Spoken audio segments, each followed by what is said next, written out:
Hello, it's Charlotte's sister C. Ferrell, host of Powered by Age, Canada's longest-running senior-led podcast that invites you to do what you love. This podcast is for you if you love writing or telling stories, if you love sharing poetry or doing interviews. This podcast is for you if you love working on ways to create age-friendly cities. This podcast is for you if you love learning how to tame technology and get more out of virtual events, if you love finding more ways to share your heritage or traditions. If you love any of these things, you can go beyond listening and join our weekly podcast group. Simply email pbaafc@gmail.com and put your name in the subject line. Powered by Age is sponsored by the Government of Canada, New Horizons Grant, the 411 Senior Center Society, and G&F Financial Group. Good afternoon and welcome to Powered by Age. This is November 11th. I'm sure many of you at 11/11 this morning did stop and think about Remembrance Day. We are going to today be doing some different things, like having people are going to speak about not only veterans, but people in their lives that are important, that have done something memorable. And we have some people who bought an item, whether it's a photo, a button, or something that is indicative of someone that they want to remember. So right now I want to say that I am grateful that we are doing this show on the unceded lands of the Squamish, Musqueam, and Tsleil-Waututh people. We hope to see within our lifetime the reconciliation that is due those in other nations across Canada. So I think what we will do is first just ask you, as you introduce yourself, what is remarkable, what is memorable to you about Remembrance Day? Lesley? What is remarkable to me about Remembrance Day? I've never really thought about that. It's just been part of my life for so long. I think what's remarkable is that people can have two different takes on it. Some people seem to remember it as an opportunity to glorify war, and other people remember it as an opportunity to remember the horrors of war and hope that it never happens again. So, yeah, that's what kind of surprises me about this holiday. Yeah, I've noticed that too, that in the encouragements that are on some of the government pages, it's encouraging people, those who advocate peace. Some people are actually having gatherings around peace, whereas others, as you say, are honoring the dead, honoring war monuments, etc. What about you, Ramona? So this entire concept of Remembrance Day is new to me, and I always used to wonder why they kind of sell poppies so that you have a pin there. And so I was reading about that, and that is because the poppies are the flowers that grew on the graves in France and Belgium because of the lime which the rubble and the debris contained. So they have now become a symbol of this day. So I think about that when you think of Remembrance Day, the poppy flower. Right, and even the color red is significant of the color of blood.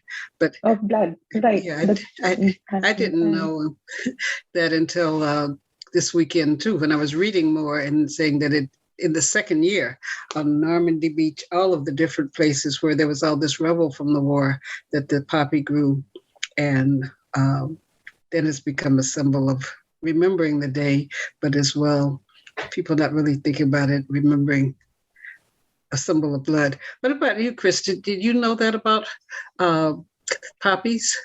Well, certainly, having been born in England, I certainly know about in Flanders Field, the poppies grow. Mm-hmm. So I kind of grew up with that. And because of my limitations and my not being able to go out, the last few years, up until last year and this year, I've been able to get a white poppy from the Britannia, the First Nations women that participate in Britannia made white poppies. So I have been wearing the white poppy, which for me is kind of a bit of a, it's not that it's kind of a bit of a combination of, there's still the poppy and the white that is the sort of goal for peace. This year, I think what I've been thinking about is the whole Afghanistan situation. I was just reading, there's an article in the Tyee that I just opened this morning, and about the numbers of interpreters that have been left behind. And so I know that Remembrance Day historically has focused on World War I and World War II, and then a little bit on Korea and a little bit on Vietnam. But I'm so conscious that there's so many other conflicts going on around the world where people die and people are killed. And I'm not quite sure of the benefits. You look at the last few, like Iran and Afghanistan, or Iraq, there's this devastation that's caused for so many people, not just the foreigners that go to fight, but also the people who are living in those countries. And mostly it's civilians that gets killed. So for me, Remembrance Day focuses the sort of the historical one focuses on our service people who have gone and got killed. But for me, there's usually more people who live in those countries that have been killed. So I have a bit of a conflict around the day. Plus, the funny thing is that my mother's middle name is Alsace, and I have no idea. I mean, clearly for me, that's some indication that some relative of hers was probably a soldier during that First World War, but I have no history.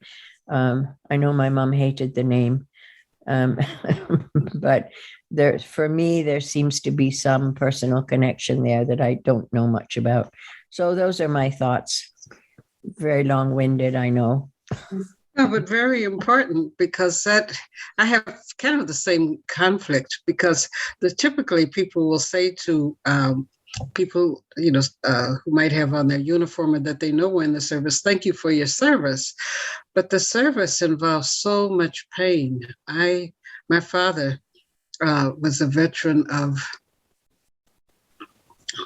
several wars, and it's kind of a pain for my childhood, because at the time that before I was born, he was in a group of Black soldiers that were called up, people that were in the first the 9th Cavalry and 10th Cavalry, Horse Cavalry, and those soldiers were not being treated equitably by the U.S. government.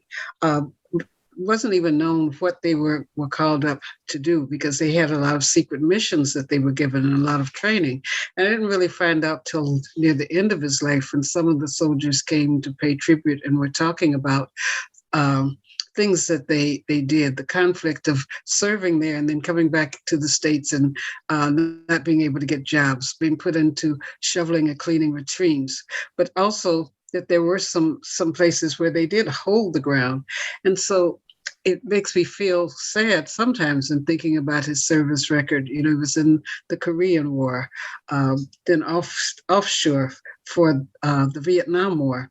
And then he continued to be a retired military person, working with the young recruits and talking about the consciousness of being armed, but at the same time caring for people and feeling regret. I found a lot of people, he was born in 1915, so he'd be 100 some years old now. But at the time he passed, there were a lot of older veterans that were talking about just the regret of having been in that position and regret that they feel over the people that were killed, and feeling even a celebration, a holiday that celebrated that they really, how we talk a lot about mental health things that are needed, that even people that have gone off to Afghanistan in these recent wars, there's a lot of regret people have over the ways that we kill people, using smart bombs or using the technology to blow up things where nearby there was a hospital. And we don't really have a day with equal to Remembrance Day or Veterans Day that's a mental health day or reconciliation day where people could really talk about their feelings. And I think that that's one of the things that's left for us to do, is just as some people are talking about peace, that we need to set a day where people who've served in these wars and who've lost limbs and who still now, some people can't even live with their families, that we need to put a page on, put a day aside where we can just really thank people for their service by giving the mental health, emotional health that is support that's needed. Yeah, I remember my father would avoid talking about the war except for certain very specific stories that he would tell. And I remember, and we called it Armistice Day in the UK. And every November the 11th, there would be a service broadcast on television. And all he would say was just turn it off. He didn't want to know. Mm-hmm. So I think people that have actually seen the horrors of war don't want to celebrate it and simply want to forget. Mm-hmm. So I think that's a good thing for being able to feed back to agencies, governments, the people that plan the celebrations, of how can we bring more attention toward peace and toward the healing, long-term healing that's needed within every generation of people that have been part of the war side of military operations. The other thing that has come to my mind, I don't know if you've watched the series on the Knowledge Network about the untold or unknown history of British Columbia. And one piece of that was on the involvement of Aboriginal people who fought in the various wars, and and I think for Black people from BC who were also involved in the war. And when they came back after having fought, there was the expectation that they would be given the vote, and they weren't. Right. In fact, if I've got it correct, Aboriginal people didn't have the vote until something like 1960. Wow. So yes. So, and I know that a couple of days ago, there was a special sort of a remembrance day for Aboriginal veterans that got celebrated. So it also brings up for me the injustices and the inequalities that have existed in our society. And while we constantly thank those who went to fight, we only thank a portion of those who went to fight. We don't really thank everybody that went to fight. So, for me, it's permeated with I have a lot of conflict around this, as I think, probably we all do. Yeah. And by the way, that's a very good series. I think there's four. I think I saw that one that you were talking about. Because then the connection to having an Indigenous Remembrance Day, I thought, but it was there. It was like a stamp. We put it on, but there wasn't any special things on the main news. It wasn't anything to let other people know how to participate. What was the history? It was just like a checklist. Wow, we did that. Yeah. I'm sure I'm sure they organized it for themselves. That's the thing, right? Without the national support and understanding. Mm-hmm. Jesse, what do you think? Well, I think one of the things I really think about a lot when I think about Remembrance Day is just sort of the position of privilege we're in, that is sort of our main point of contact with war in my day-to-day life anyway. Like, it's not an everyday reality the way it is for a lot of people around the world, that we're sort of able to just have sort of this one day a year where we collectively, depending on who is organizing the commemoration, either commemorating the lost or celebrating the sacrifices of soldiers or what have you. But yeah, just the fact that it's a limited sort of prescribed part of our lives as opposed to it being an everyday reality. It's usually dominates my thoughts on days like today. Oh, Ramona, Yes, I know you said it's that this holiday is new to you. Did you have any particular thoughts, or did you want to go on to the person that you want to share memory about?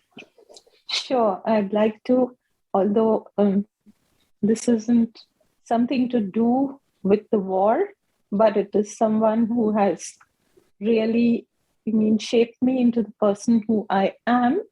And so I hope you don't mind my singing a bit in the way I describe her. So may I start? Yes.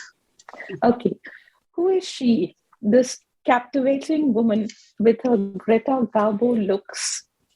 Inhaling the fragrance of the gorgeous peonies at the Island Gardens, her grey-green eyes sparkling with humor, she moves elegantly on her stilettos, and the lyrics of Costello's song, She, ring in my ears.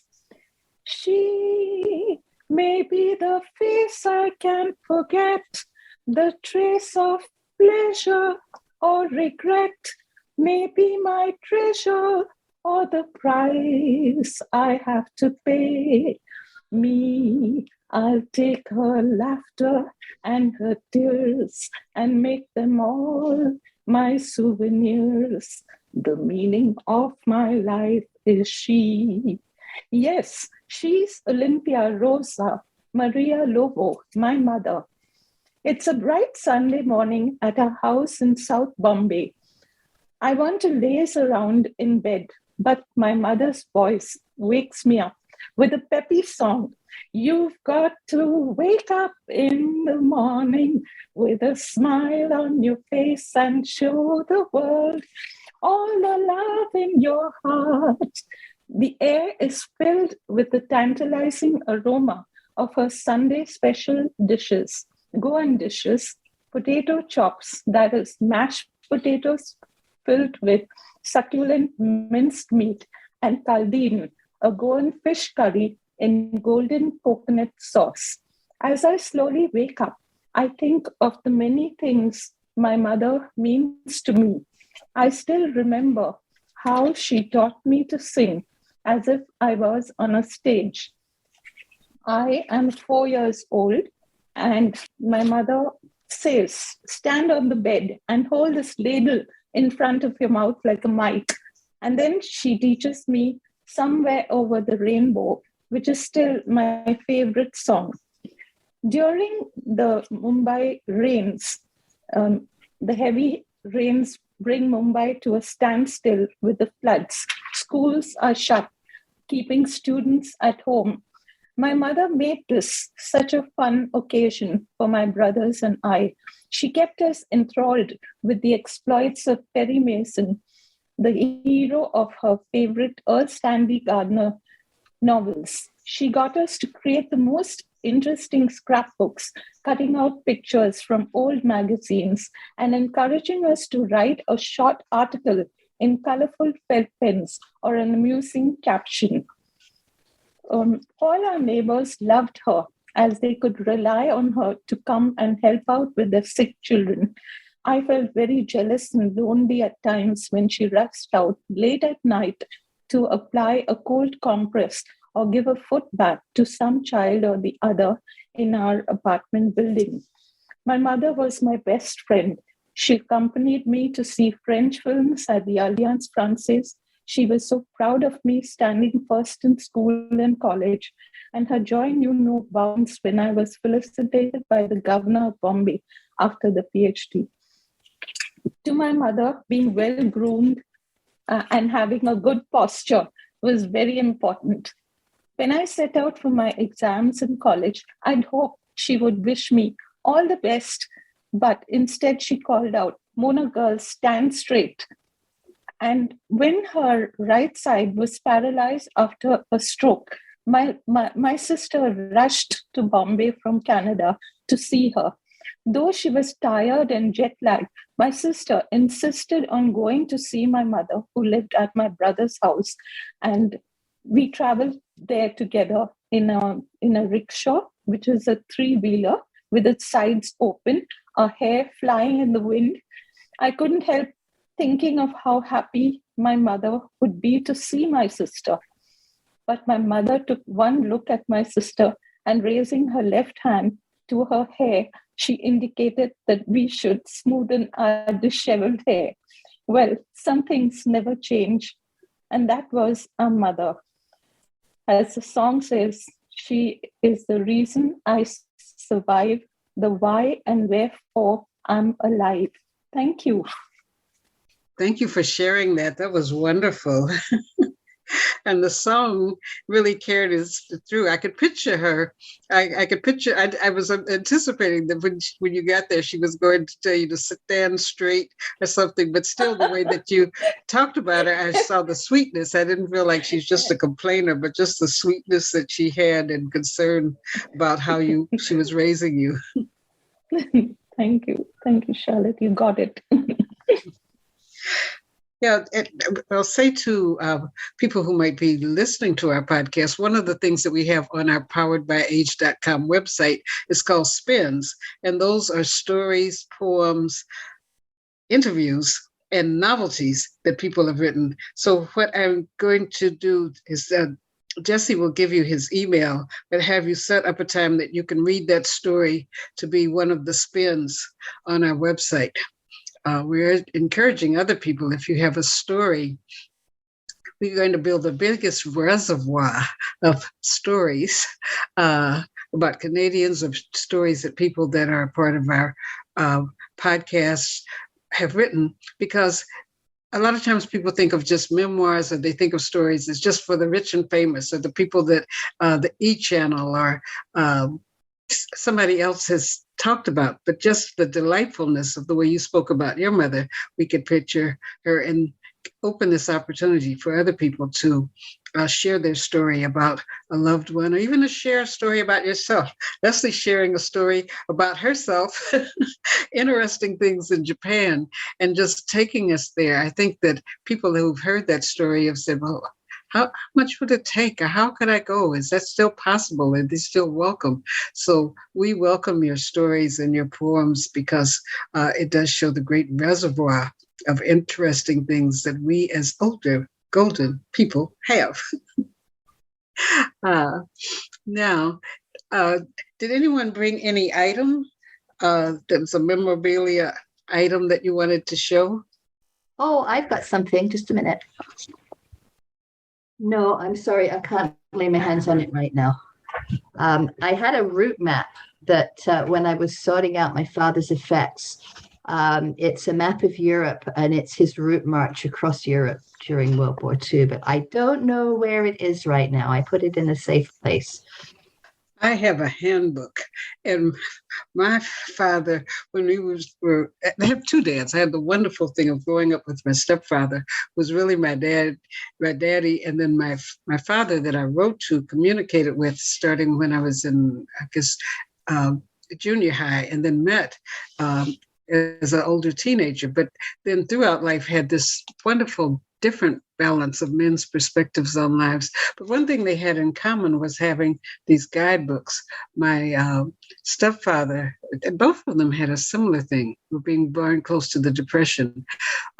They gave up going to finishing high school so that their sister could go into business school. In my stepfather's case, it was that his sister wanted to be in cosmetology, and he was determined that she would have the fee, she would be able to go, that she and his mother would have what they needed. And so he didn't get to do a lot of reading, but he required us to every day. He asked what was in the morning paper. I mean, he could read, but then he wanted us to remember what we made. He made reading a very fundamental point of our daily meals, that you'd bring something that you read in the paper that morning. And he would, if somebody didn't have something, you had to have two things. You'd have to bring a Bible verse to dinner, and you'd have to bring something that you read. And then he had these handbooks. So in the car, if we were going somewhere, he had the automobile club had either a book about the terrain or a book about the area,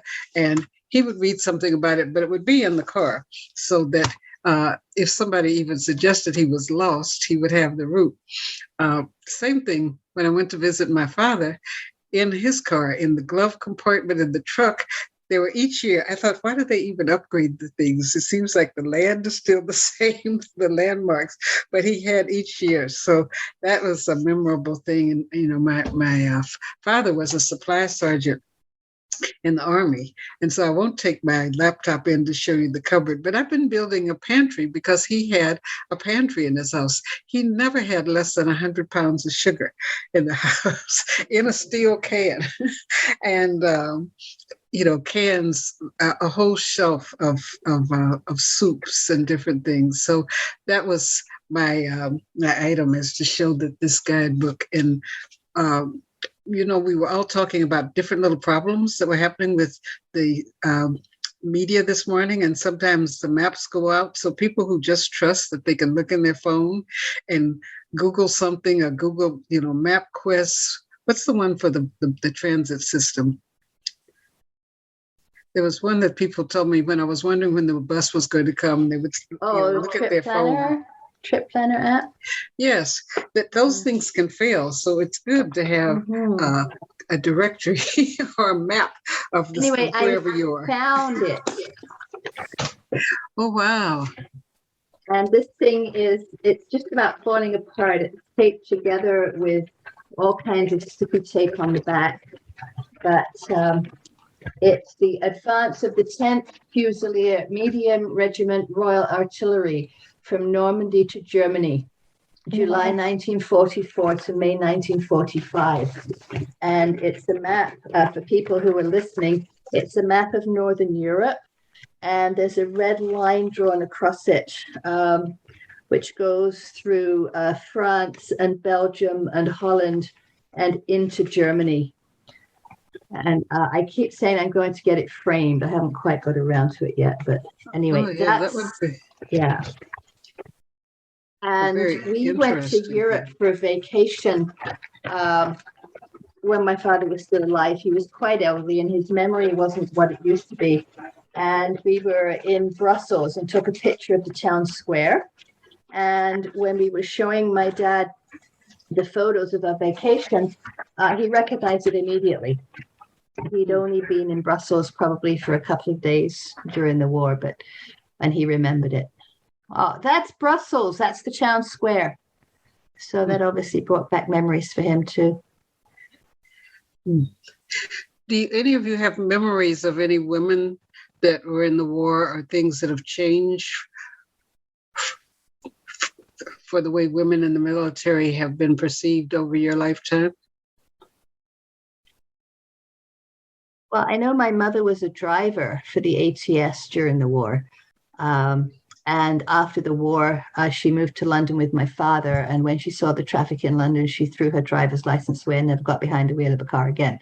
Well, Krista, what are your thoughts on women in the military? Do you think women are treated with more respect? Are there more opportunities now? How about a both end? We've seen so much in recent news about sexual assaults on women by other personnel, by women in the military, by other personnel in the military. So it's kind of like, yes, there's more there's more opportunities and possibilities for women, and it doesn't seem like it's a very safe place to be. And also myself as a woman, as a feminist, I'm not quite sure that I understand why women have fought so hard to be part of this military machine. I also think of Michelle Douglas, who was a lesbian in the military, who was expelled from the military because she was a lesbian, and took them to court and actually won her case. So it's, for me, the whole issue around women in the military is again a very complicated reality experience for me, because quite honestly, I really don't understand why women want to. There's some things that where, as a feminist, I don't want to be equal to a man. I don't want to have that same equal possibilities of killing and being killed. On the other hand, I know that for some women, it's something that's important to them to have that that treatment of equality. And I'm also aware that that people in the military, they have lots of opportunities for education that oftentimes people who are poorer, including women, would not necessarily have that same opportunity. And so they don't necessarily go to fight, but they go to take advantage of some of those things that that in their own life that they couldn't afford. So again, I have very, very, very mixed feelings about the experience of women in the military, because more recently, given all that we are hearing in the news, it has not been a very positive experience for many women. And about time that people who were involved in the sexual assaults are in fact brought to justice and lose their positions of privilege, because that's what it is. I mean, these things happen because of a position of privilege. And it seems that the higher people get in the ranks, the more privilege they presume they have, and presumably the less consequences they'll have for their behavior and their actions. So I'm happy to see that there's now a woman who is in charge, and there's a woman Minister of Defense. So perhaps that might begin to make some differences.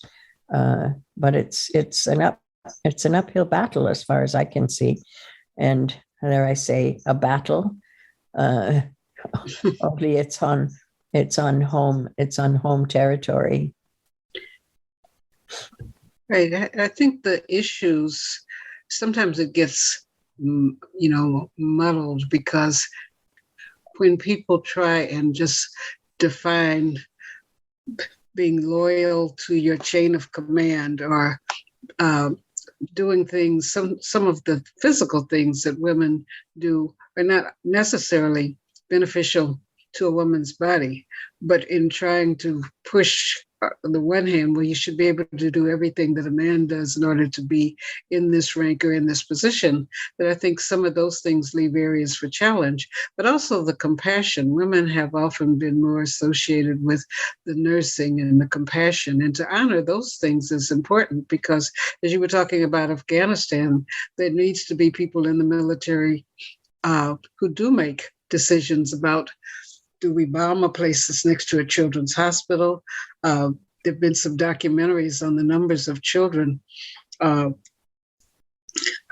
they did shock and awe in Iran, and they were showing all the places they were blowing up, and just thinking of, there are millions of children who've lost their hearing because they were close to the places that were blown up. And so having a value that I don't. It's a hard line to say women's values. There's some things that have been traditionally associated as being values that women have. I know that there are men that are also compassionate, but this, statement that always goes on, man up, don't be soft, that it is not soft, that it's a very vital and important for people who worry about in making a battle plan, what does happen to the elderly, the children, the blind, what happens to those people that are close to a target site, and talking about what are the other things. Women in military can also have the right and recognition to argue for peaceful alternatives, that always the ways that, I think you said during our lifetime, the way of war has changed to be more distance oriented, that you can do things with gadgets. Well, should there be more talk about even the way to resolution, the way to peace? What are the other ways to change human behavior? Because as you talked about with Afghanistan, we have all those people that are left there. Those people are being horribly treated because they were friends of the enemy of the conquerors. But we needed to have, I think there are things that you're saying that need to be brought into the discussion.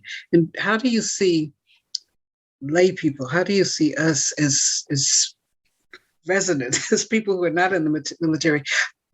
How can we have a role in getting these types of things discussed? Yeah, I think just by doing what we're doing, just bringing it out to people's attention. Jesse, as a public affairs person and someone involved in communications, what things can people do to have some of these questions put into discussion or into action or consideration? One thing, like Lesley said, is speaking about it on platforms like this and other media platforms. Lots of community media outlets will be happy to share stories like this, but also directly contacting your political representative. You can send a letter or make a phone call to tell them how important this issue or any given issue is. And there are a lot of nonprofits and other community organizations that already do work on things like seeking for peacekeeping and things like that, and remembering the victims of war who are not sort of combat participants. And so finding a good organization that is already doing the work is a good way to get involved and help support progress on this issue. Ramona, in teaching, have there been opportunities within the classroom or students you've worked with to talk about issues like this? Yeah, in fact, when you were speaking, I was going to say that this, I think, is a powerful way to bring about change through education, because I find that children are very receptive to ideas. And if we teach them when they are young enough about how things should be, how they are, and even through history, as a history teacher, there was this practice when Chris was speaking about sexual abuse.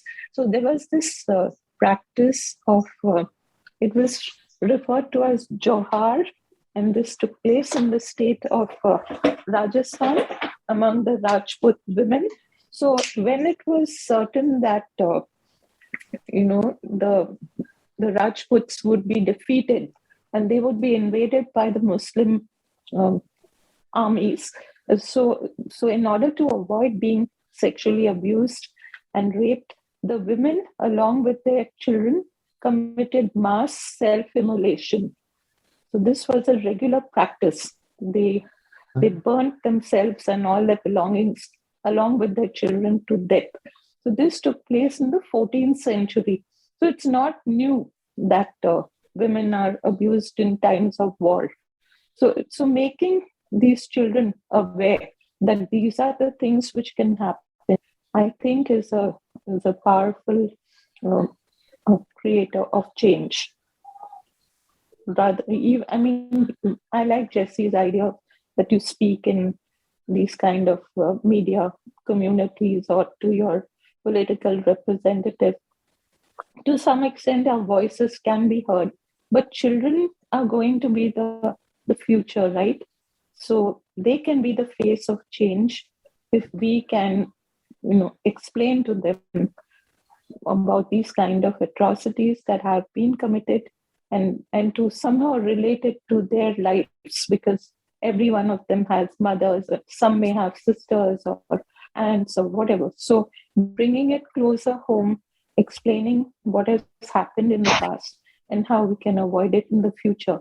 For me, personally, I used to always tell my the girl students in my class, certain things that they could do to protect themselves, because many of them belonging to certain religious groups used to get them married off before they completed their graduation, sometimes against their wishes, but they had to follow that.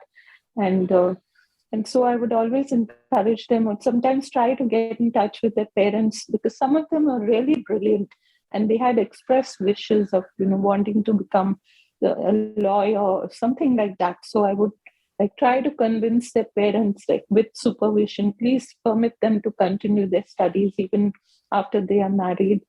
And to the girls, I would always encourage them to somehow become economically independent and have a bank account. I know these sound like very, very simple, basic things to all of you who live in this first world country, but for the developing nations, these are very serious problems. They are forced to remain in that abusive kind of a marriage simply because they cannot afford economically to fend for themselves. If they step out of it, the parents will not accept them back.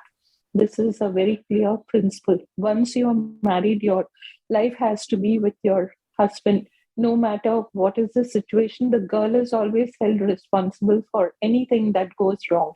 So I would always, I know it would make me unpopular, but I would still tell them always. It had sometimes no connection with the topic in hand.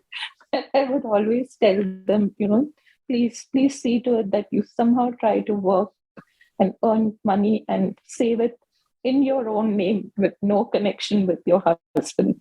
No doubt he may love you a lot, but still you have to have your own money sort of a thing. So, and that's how I feel. And many of them remember me. I'm quite astonished, I'm up to today, although I'm not there, I keep getting reports from some of my friends that they met my friends and they've asked where I am. I think these kind of things were important to them. No one would tell them that, right? Their own parents would not tell them that, because that goes against the practice, the social norms, etc. So, but teachers can have a powerful, very powerful effect in changing the course of history itself. And what you're saying speaks to one of the images, one of the things we talked about in an age-friendly city. One of the points of the podcast was showing the resilience and the knowledge that older people have, that we're not passive. We do know about things like the need to have, some days they called it what was it? It was a chest. You were supposed to have this something. I didn't have it. It's a chest. Building up your wish list is this chest. There was some kind of chest you're supposed to have. But my mother and my auntie both all advocated, have your own money, have a savings account, have money that you are responsible for. Because as Chris mentioned in that documentary and their story, it showed how a lot of people of color, people of lower income, sometimes the military really does. They visit families of those people. It happened with my cousin. They visited his mother. He wanted to go into art school. They said, "Oh no, if you go into the military, we'll pay for your career, we'll pay for your education, and then you can go to art school." Well, he's done 4 tours, and he's never been to art school yet, and he's now. So being able to encourage economic development, encourage spending, and having your own money for girls, but also as well for boys, to just not have the decision to go into any form of military being made because you are too poor or can't afford to live in, in the society, in the city that you live in, the country that you live in.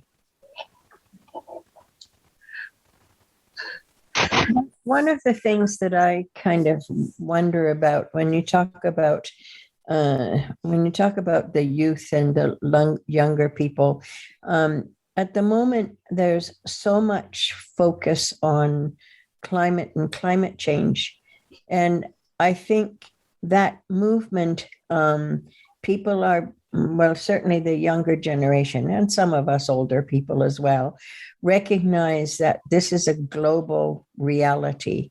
And even the pandemic that we've been going through is that this is a global reality, and it affects people across the globe. And I wonder whether somehow or other those kinds of more awarenesses and understandings will lead to or can lead to people thinking more about others in other countries as human beings, and with similar hopes and dreams to the ones that we might have, perhaps culturally different, but still having some other thoughts. And that if we could see ourselves as part of a global family, that we don't run off and kill people on the other side of the world, that we learn to have a bit more respect. So I don't know if this is a time when some of that can happen. But I kind of wonder, because some of the youth are taking some pretty strong leadership positions. So I don't know. I think that's where I would be a bit hopeful, that there might be a better understanding of how we are all connected. And the other thing that occurs to me is I'm so tired of hearing people talking about democracy.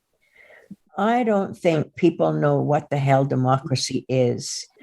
I lived in a country where there was a military dictatorship, and so I know what that looks like, and I know how things like the media were stifled, and then I come back to Canada and I find, oh yes, well, no, it doesn't happen in exactly the same way, but you have some rich guy who owns all the media and who then controls the stories that come out in the media. So I know we talk a good talk about democracy, but I'm not convinced that we actually have a democracy.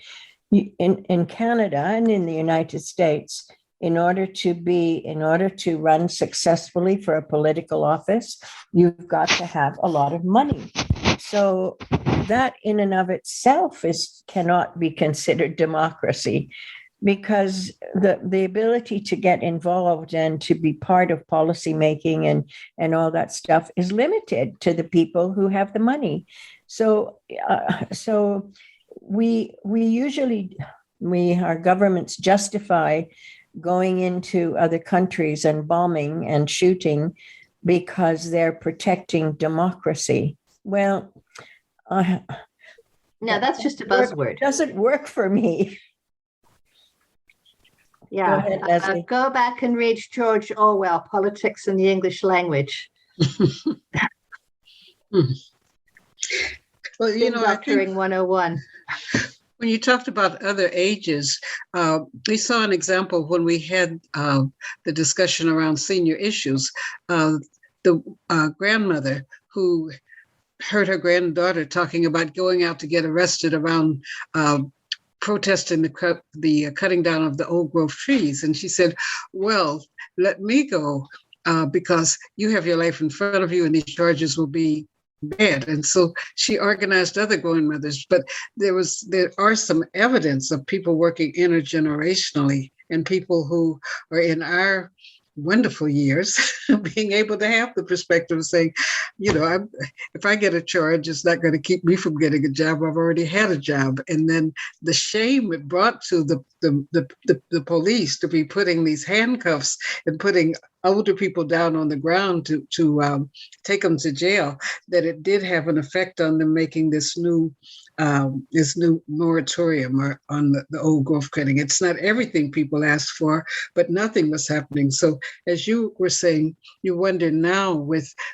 we've got 8 and 9-year-olds, people who stayed out of school, that the unification among young people about climate change without having a computer system, without not having the mainstream media saying there's going to be a shutdown. The schools had to be shut down because they said we're going to be out of school protesting. So I think that as they feel committed to certain things, that the reservoir of knowledge that we have, that the experience people have of the calamities of war or injustice, I think that will help, as you say, get more people globally talking and maybe shift a different type of consciousness about alternatives to war. So now you've heard some of the things we've recognized the ways that people are sharing and honoring veterans who did serve in wars, the people who are recognizing and remembering people who went to war and with a different consciousness to make changes in the military, to make changes in the countries that they were going, and have come back and are working within institutions to help people have more health care, have better education, have different jobs, have a different perspective. So maybe by next year's Remembrance Day, we'll be remembering the shift that's occurred from being less concerned about honoring all of the battles that have happened in the past and about excitement of the new consciousness that has evolved on making the world a happier, healthier, more peaceful place, and also the acts of kindness.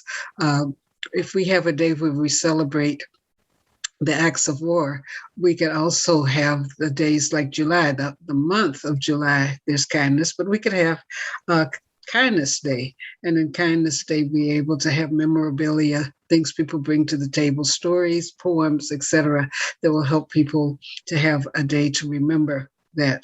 So thank you for your discussions. Thank you for encouraging other people. Those people that have been sending emails about things that they would like to hear, we will be doing something on how seniors stretch, save, and are now learning other ways to earn money. We are going to continue with looking at the transition from people that are writing their books and memoirs. I've been sending you some resources through the email, but these will also be more things that we will be recording as the stories, poems, interviews, and novelties on our site. Quite a few people send an email. Oh, I'm happy to see the seniors, the range of things that you talk about. So we are really working still toward that goal of having not only an age-friendly city, but the characteristics of an age-friendly world and the type of respect that we want people to have and to activate, not have people feel like, oh, it's too much or I'm too old. But as Jesse mentioned, you can write a letter, find out who are the people responsible for whatever services. We will be having next week two different elements of breaking news. The Star Institute at Simon Fraser did a project with the 411 Senior Center. They gave people an opportunity to provide feedback of what they felt about the system set up for putting your vaccination information into your phone. And so you will hear a roundtable of people who will talk about what they discovered in going directly to seniors. And I think more than 500 people were contacted. So we will have that, and you'll have an opportunity, the people that are live in the podcast, to ask people questions and give feedback about the research. There's also going to be breaking news from TELUS about a new package, and that they have different pricing for high-speed internet for seniors. So as the radio station for the 411 Senior Center and other senior centers, there are people from different senior centers, people from Ontario, other parts of the country that listen to our podcast. We are definitely making that shift and welcoming ideas that you have. Ramona is going to be working, I think, toward one on brain health. People have, it's more than just, I saying, people say, oh, seniors are forgetful, or they're going through a second childhood. There's a whole world of information about brain health and exciting things that are happening. She's going to be working toward having a presentation on that. And then Jeannie Kamens, a board member of the 411, who's also an artist, is going to do something on art, showing people that artists isn't just for painters. Not everyone, special people are endowed, that there is art within us, and how art can also be used politically or for advocacy. So we have some exciting things coming up, and I welcome other people to continue sending email, come onto our podcast, and we will continue to be powered by age. And you can contact me at pbaafc@gmail.com, powered by age-friendly city @gmail.com. So until this time again next week, I'll bid you adieu and thank you. Thanks, Charlotte. Bye, everybody. Bye. Bye. Bye. Thank you. So much.